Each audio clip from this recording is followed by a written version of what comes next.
ठरलं तर मग 7 डिसेंबर प्रोमो.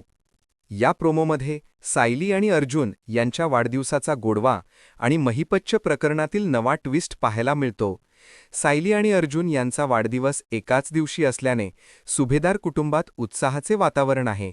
सायली आणि अर्जुन बाहेरून घरी परत येतात तेव्हा सुभेदार परिवारातील सगळेजण त्यांच्या स्वागतासाठी सज्ज असतात. घरी येताच सगळेजण मोठ्याने हॅपी बर्थडे म्हणून त्यांना शुभेच्छा देतात आणि त्यांच्यावर गुलाबांच्या पाकळ्यांची उधळण करून त्यांना सुखद धक्का देतात. वाढदिवसानिमित्त सायली अर्जुनचे औक्षण म्हणजे ओवाळणे करत असते. औक्षण करताना सायलीच्या डोळ्यासमोर लहानपणीच्या आठवणींचे चित्र उभे राहते. लहानपणी तन्वी जशी अर्जुनला वाढदिवसाच्या दिवशी औक्षण करायची ते सर्व क्षण तिला आठवतात.